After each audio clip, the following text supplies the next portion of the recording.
ndamira pamberi padare ramamundasa zvese zvandichataura ndezvechokwadi ndikanyekwa nchakabva nemazvo Mwari akabatsira.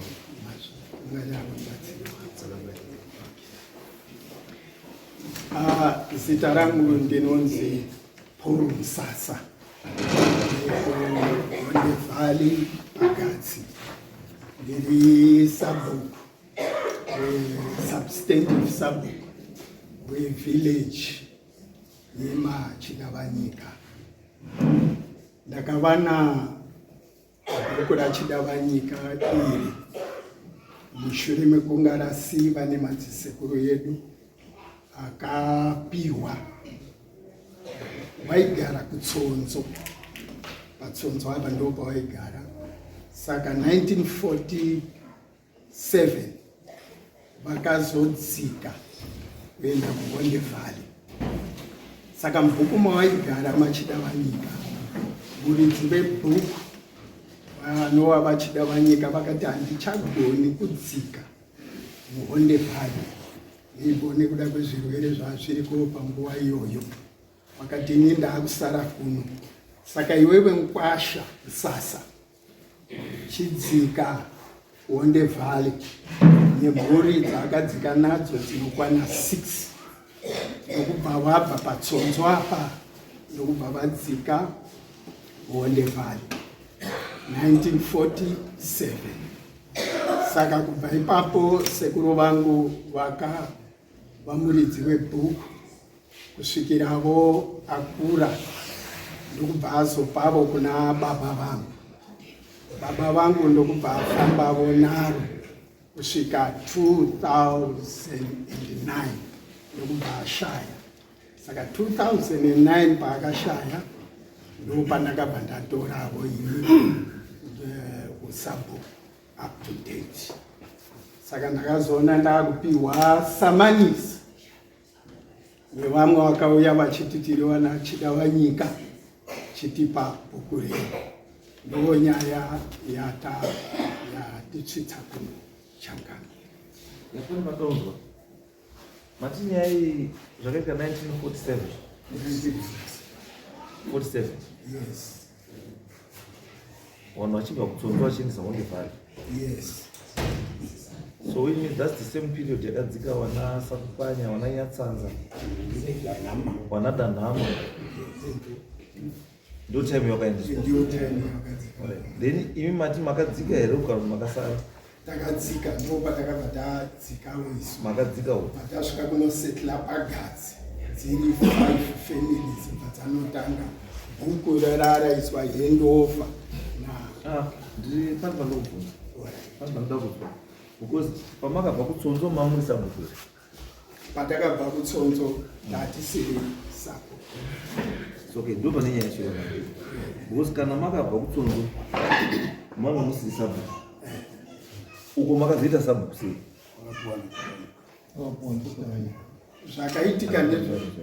Zvakaitika ndezvekuti pavanga vakudzika waifanirwa kudzika nasabhuku Chidavanyika mubhuku mavanga vari.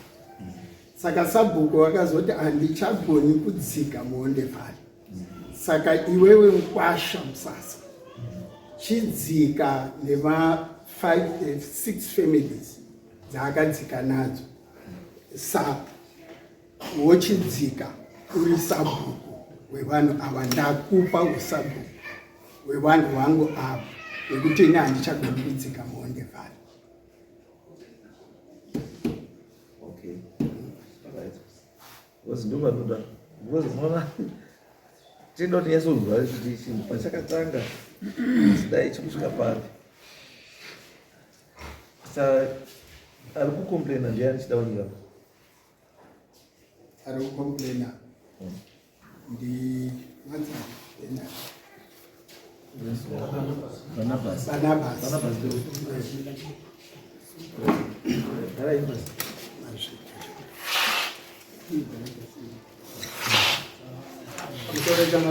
Yes. Ini ndinonzi Farai Gardner Chidavanyika. Ndoda kutaura ndiri mutauriri wababa vakagara apa. Bhuku rurehwe nezvaro ichokwadi nderaChidavanyika. bhuku iri pamakore iwayo a1947 arotaurwa ava havana munhu haana kutombopuhwa bhuku iroro. Bhuku rakaendeswa kune mwana wamusekuru Tsindo anonzi Julia akarohwa pachimunda. Ava nenyaya yekuti pane kahushumba vakati vakazoenda kunoritora nechisimba bhuku iroro.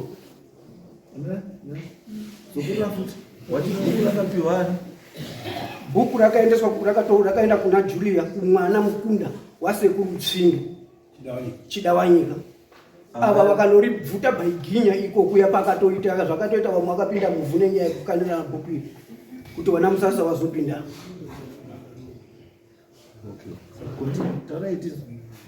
Ari ipapo ibatsira chokwadi. Tsindo uyu akatodzika kuHondevale ndozi Chidawanyika knowledge. Tsindo akatodzika kuHondevale.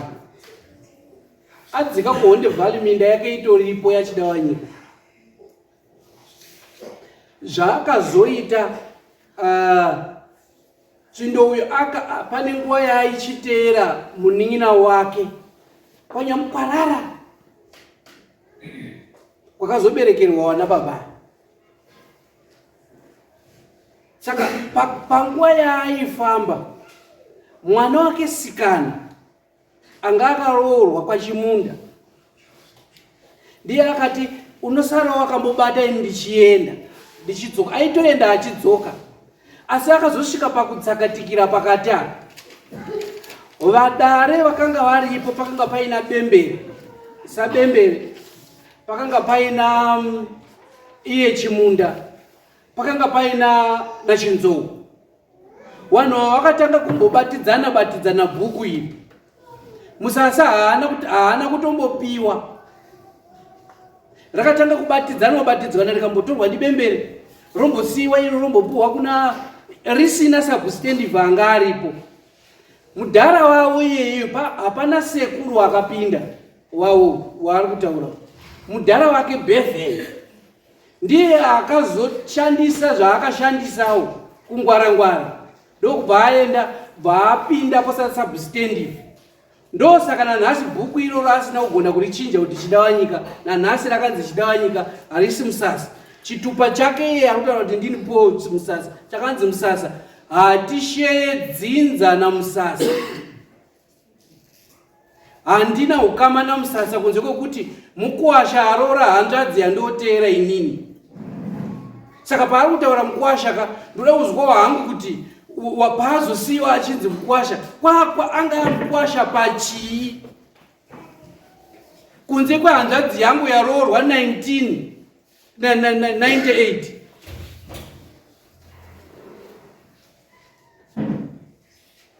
Saka bhuku harina kubvira rambopiwa Musasa. Musasa wakaita rekubvuta.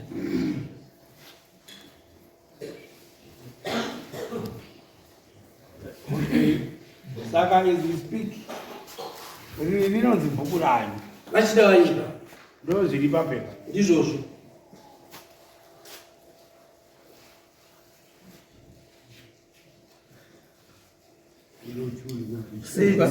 Sei risinganzi Musasa? Handirawo bawagone kuichinja. Pamusoro ini ndanditorino mubvunzo pakuti pakashifta vanhu vachienda kwaHondi vanhu vebhuku raChidawanyika. Sei Chidawanyika according to Musasa samatauro ari kuita seMukwasha, sei Chidawanyika akatrusta kuti iwewe Mukwasha enda nevanhu avo asingapi? Hakuna zvakadaro. Chidawanyika akadzika nemhuri yake. Tina Madziro ndiye wekutanga, tina Moyo Shumba ndiye wekutanga imhuri yaChidawanyika. Chidawanyika bva aenda pakati, pamhiri pacho bva aita Madziro. Wani umwe wacho mwana bva adzika kwaMandeya anonzi Mukupe. Raimira ndikubatei Shumba masabhuku ese iwaya ndikubatei Bichana. Yes. Ndosaka ndati according to narration yani yamusasa kuti ndini ndakanzi enda nevanhu ava. Ndosaka tiri kuti tatakuita question mark yekuti Chidawanyika unozotuma mukwambo sei kuti enda nevanhu. Ende tiri ipapo iye dai akanzi enda nevanhu akasvika akarejista zita rake. Saka zvoreva kuti Chidawanyika kwaHonde akasvika nebhuku rake nezita rake. Paakaenda zita rake rakasara. Hapana musasa. Saka musasa ngati taurire kuti zvakapanga sei. Mabhuku akadzika nemazita awo. Because harisiro rega bhuku mabhuku akamaigireta akawanda including ana Sakupanya akadzika ana Mboto, vana Danhama, vana Nyatsanza variko, vana Mushonga, akawanda mabhuku akamamuka akodzika nemanemuziwa handizvo.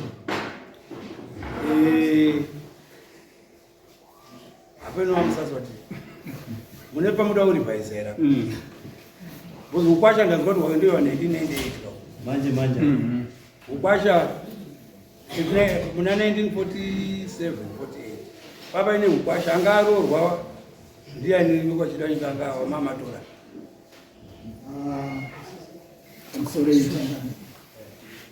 ndinoimba inhoroondo yandinogona kunga ndine vakuru ndiri kutaura kuti ine ndakatora usabhuku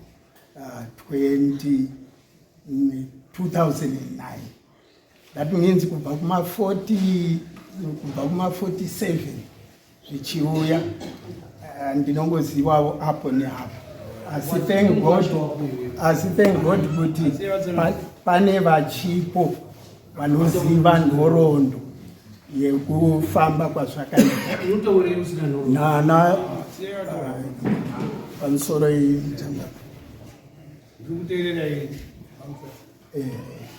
saka Chidawanyika akatorerwa bhuku wauya ndinaye panapa nemhuri yekwaMusasa yacho yekumasure vauya vanga vari pano. Chidawanyika vatora vakuya itaura kuti ndipe bhuku haaziriye Chidawanyika anga aripo patsonzo apo. Ngamira.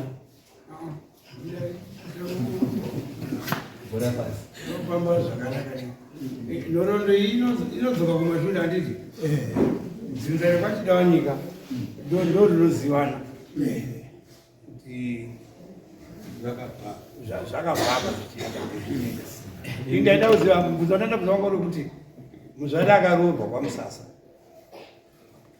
around 1947 ani ukwasha vakatumisa munhu kuti apiwe bhuku ndopataida kungobatsira kuti kana pasina hazvina basa information yekare kuti hapana pasina pane zivo toti hapana.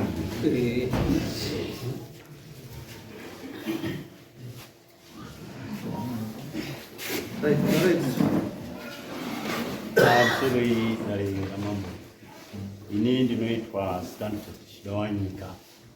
Mutupo wangu tinoera kunga chibva chizwa Jenya. Baba wangu akapa bhuku kuti mukwasha dzika naro ainzi Martin Chidawanyika Mafuko. Ndiye waida kuenda nemhuri yavo kugara kwaHonde pakutamiswa kwaita wanhu kutsonzo. Saka handizivi kuti Chidawanyika hwacho manje kuti tochizivana sei kuti ava waira chirwa bonga here kana kuti waira shumba ndipo patisi kuziva. Awabva wapedza nyaya. Kana ndimi wajenya. Hapana mujenya unobuda pai mujenya. Munozviziva here? Kuti mujenya vajenya totovaziva vari apa. Haupindi maHonde kutora nzvimbo. Regai patamubatsire. Wajenya wese wari munoshumba mukupe Chidawanyika ishumba wana wekwaMutasa. Imimi wachihwa endai kwenyu kuOsborn. bhuku rana chiwachikwa Chidawanyika uripo munozviziva. Baba waDerek Inini ndini sabhuku wacho kuno uyo muri kuti baba waDerek. Ndini ndiri sabhuku Chidawanyika ine kupi Govingo. Kile kana manda kuudza nhoroondo yenyu baba. Lukazi.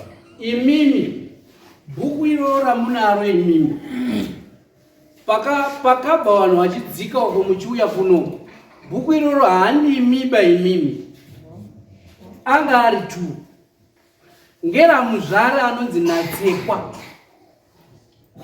Muruzvizwa matouya maamabonga mairi manje, I'm coming to you, ndikapedzana musasa mama zvifumura ngeramuzvare riri kutonetsana nhasi, ainzi Natsekwa. Hanzvadzi yasekuru wangu yakapararira paDC pasera ndiye akapiwa mwana anonzi Gavhi. Mazvizwa mueria menyumo ndosaka muri kuona ndomuna namai Mavhu. Mai Mavhu nachidava nyika uyo ari pamatenga mbiri uyo mamuziwa. Hasi wenyu because imimi muri wana watete. Mazvizwa ndati bhuku ngera tete Gavhi. Mazvizwaka anga akapiwa iriya tete Natsekwa.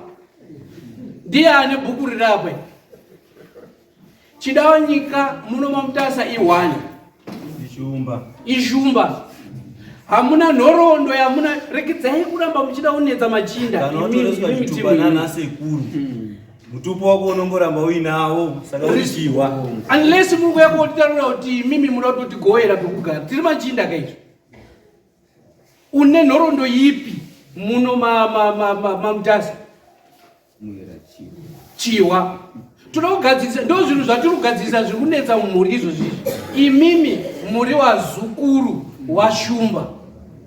Bora pasi tikutoya kotora bhuku remuzvare kwamuri imimi. So imimi maizopa umwe bhuku muri ishere imimi. Unoopareta sei sabhuku anopa umwe bhuku? Mandodhonzwa wapangwe. Muri sabhuku upe anopa umwe bhuku?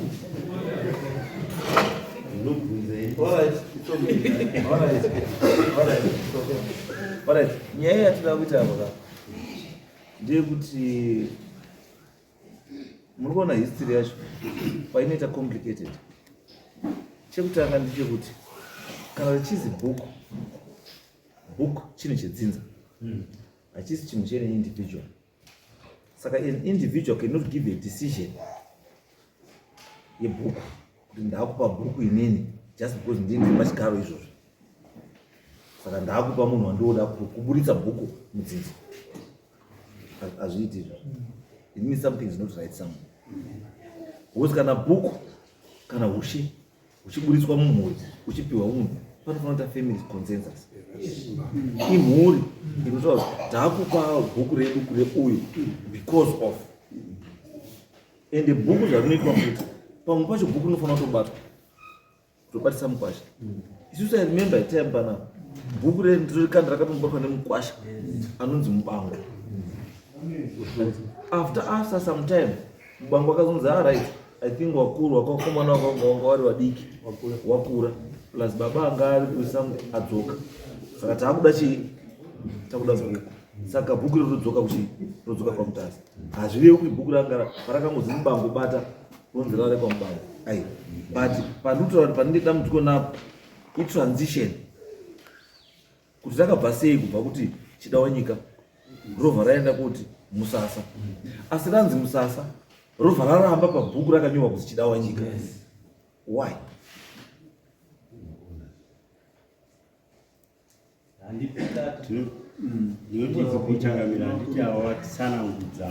No. Imimi ndiri muna Baba Samartin kanyi. Wamuri Baba Samartin ndiye afanira kudzika nebhuku. Handiti sekuru wenyu imi. Ini ndaiti baba.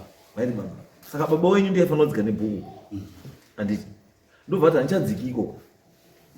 Handiti ndakupa bhuku kuna Musasa. Ndizvo. Saka nakapa bhuku kuna Musasa zviri permanent.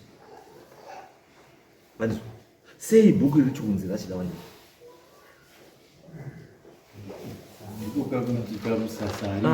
No, zvinoreva chinhu wani kana kuti zvinokwanisa kureva kuti Musasa akapiwa bhuku nachidawa nyika kuti fana undibatira wozodii tozodzoswa tozotora bhuku kana takurida, kana kuti pane paine maarrangement yakadii yakaitwa. But the fact yekuti bhuku riri kurangwa naMusasa ruchikungonzi chida wanyika. It means ibhuku rachida wanyika. Zvinotaura kuti bhuku ndiro rachida wanyika.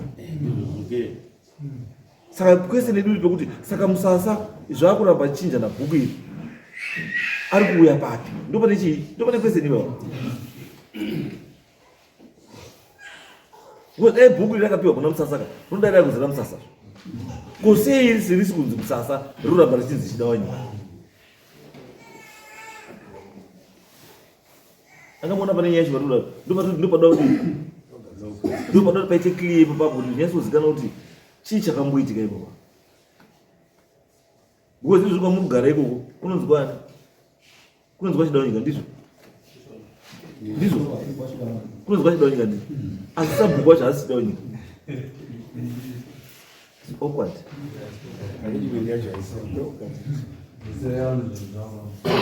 It's awkward. Inoti ngati titsvagurudze tinase kuona what transpired. Then ndokuudza kuti chichakaita. But kubva mukutaura kwamaita it also seems kuti pakati penyu pacho history yacho hamusiyasa kuizivawo kuti chii chakamunyasa kuitika chaicho hamusitomboziva. Because ukanzwa bhuku zvekutaura iyo zvipa kutanga kubuda imwe nyaya kunzi bhuku riri kunona chida wanyika haristori remachinda, ibhuku remuzvari. So ngatitizive history yacho.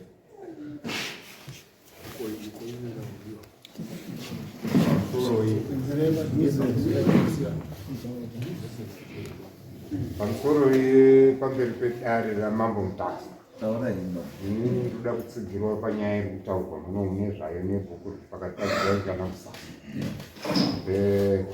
Semazwiri ndaitawo zviri kutaurika. Ndini Simba Musasa.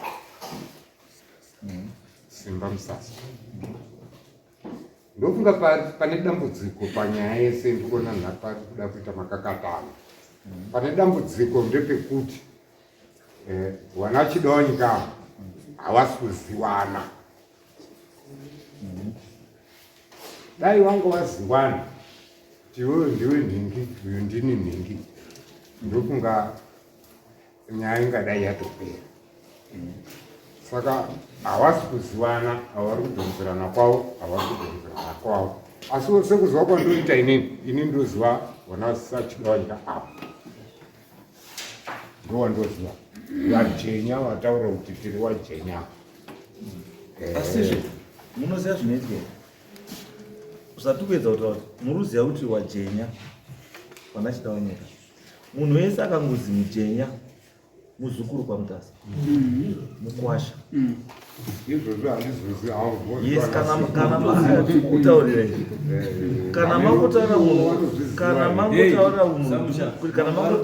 kana mangotaura kuti munhu mujenya mukangotaura chete kuti munhu mujenya kwaMutasa tibva taziva kuti ing'anga yemvura, isvikiro remvura kwaMutasa. Kana matotaura nyaya yemujenya mapinza mukanana mukati, mapinza mukuyi mukati, mapinza manyangadzi mukati, mapinza ndoro mukati, mapinza jarai mukati, mapinza chinamasa nzindiko mukati, ndo wajenyewa.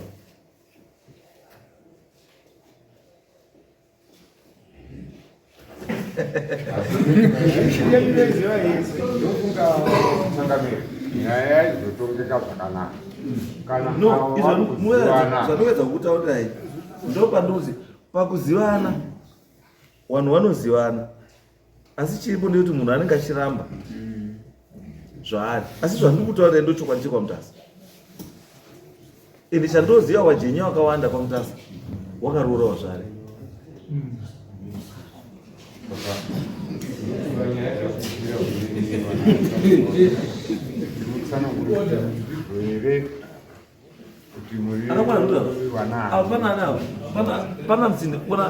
Pana mdzindikwa handiti chinamasa ndiye akarora Sherikura handiti. Pana mukana ndiye akarora Maikunzeno. Maikunzeno ndiye abara Mutimwamba, ndiye abara Machingaidzi, ndiye abara Ndoro. Murume wamai Kunzeno ndiNyamudawanu. Nyamudawanu ndiye akatsandura ukama, ndiye akagura ukama naMutasa patsandura. Pauchita bonga. Ndobva achinja kubva kuita shumba kuita bonga. Ndosaka ndizwa bonga iro kana richirepeta mutumbo rinoti shumba ine mawara. Kana uchinzi bonga kuti timizwe musanduku.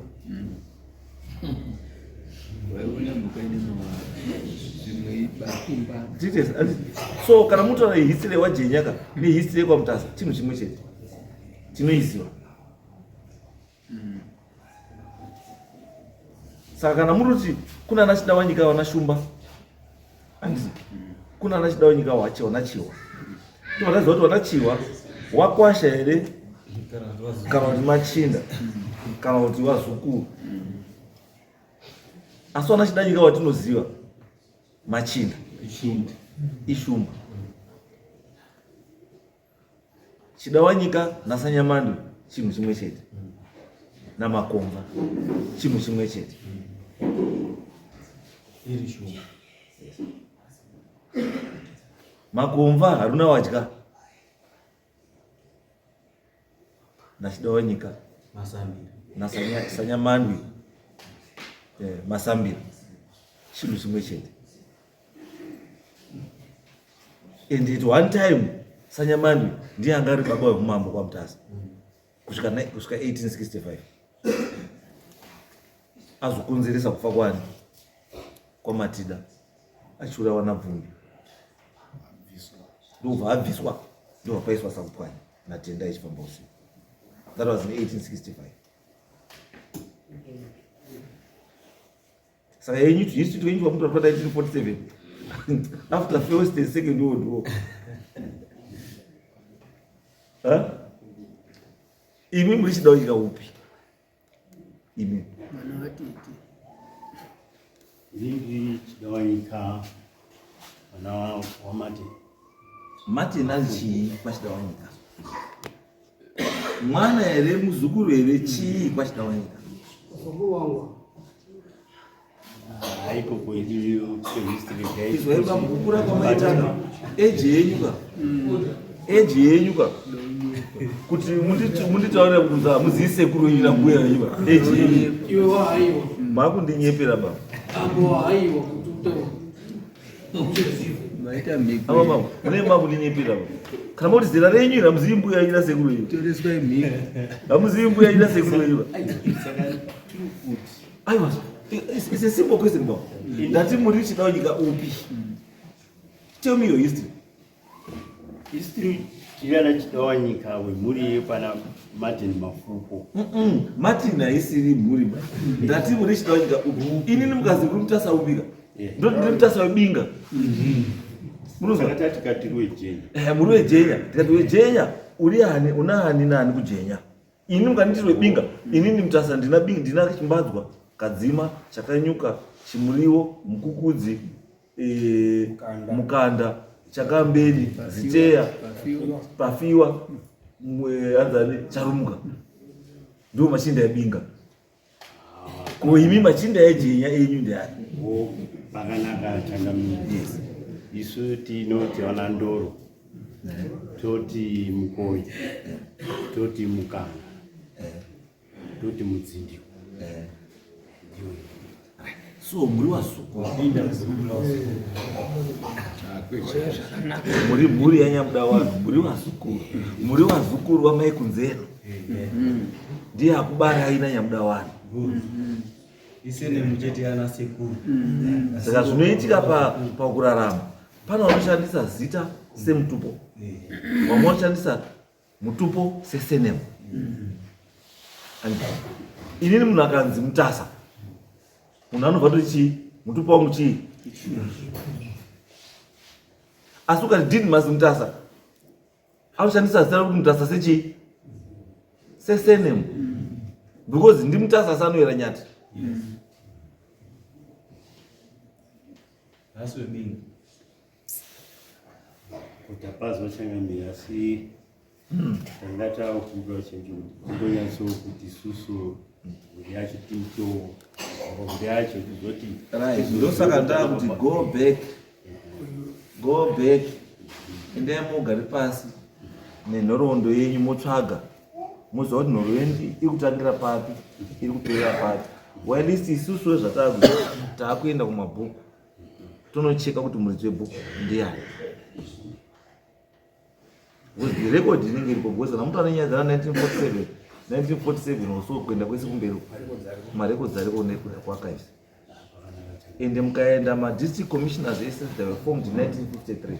Saka as from 1953 marecords eusabhuku ehusheni chiyese anga aitwa ndana Henderson nana Cripps ndoite. Saka that record is there. Saka hazvimbotinetsi tinongonotsvaga history then we let you know. Yes.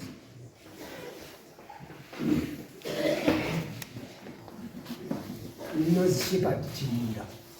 Yes. Knows Shepherd Chimunda. Yes. Don't put around one of the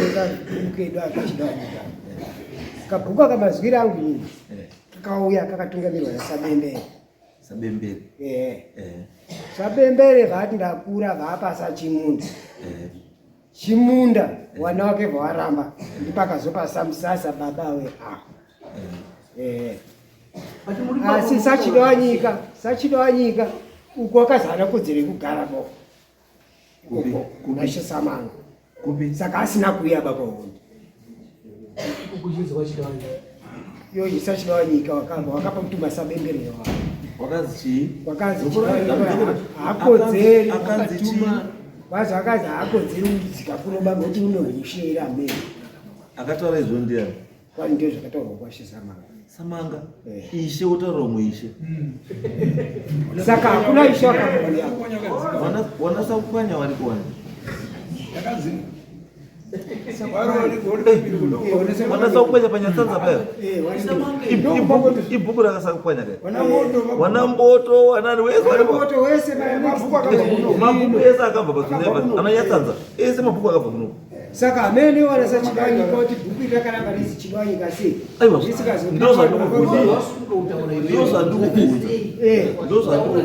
ndozandikubvunza saka zvatotipo homwe kuti unoitauriri mamouya sei mune mastatements akaiwa uyo ati Musasa ndiye akanzidzika nebhuku ani ndizvo iwewe waakuti Bembere akanzidzika nebhuku but mauya muri mubhazi wani wahaiwa kaiwa mauya muri mubhazi wani kwandiri asi mugona kutaura nhoroondo sei ndine 58 years ndisandonodoko kanditi saka musati madutadza kutaura manhoroondo nayo ino asi pandagamba nekuti mabhuku akanzi usha unaudini wanakwanya ukure mabhuku akadzika wamwe wakadzika mazita awo rachiri wanyika ranodzika rakadzika riri zita badzi risina munhu wacho hakuna zvakadaro ndimotandarisa Bembereka vapaya vaazopawo Chimundaka saka raifana kudzika ikoko zita rekuti chii chidawanyika ndo rakadzika zita ndiro ndoripo asi munhu wachatira zvakafanana nekuzva kutaura saChimunda handiti munotaura imi kuti Bembera handiti ndiye akatanga kupiwa bhuku handiti saka sei risinawo zina Bembera aiwa sei risina kuzira Bembera ndofukakuracho waindozungaira uchinjo nekuti kana wakadzika warisikisi waita dzake izwai saChimunda ndiri kuti saChimunda rapiwa Bembera harina kuchinja zita rangozi Bembera bata asi ringozi Chidawanyika robva rabva kuna Chidawanyika kuna Bembera robva rabva kuna Chimunda Chimunda bhazi bata ringozi Chidawanyika robva rabva kuna Chimunda robva raenda kuna Musasa ringozi Chidawanyika saka ibhuku nderani ndiro Chidawanyika zero. Thank you. Gare basi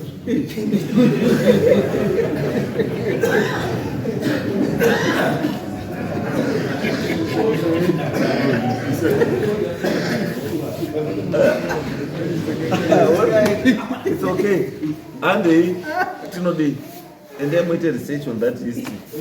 They need to teach us how to do my book, my records. But I think from what is you can see the question yedu ingori pamwe chete kuzwana bhuku wangarichinja mafamily 5 ati masinema akasiyana asi chiramba shandisa sinema ichi one it means something pane zvazvokutaura saka nduti let's go back katinotarisa zvinhu izvo izo totariswa marecords then we come back musa 16 Totapa decision here. 16 August. sabhuku chidawanyika ibematendera musangana Right. Ndasangana 16 August.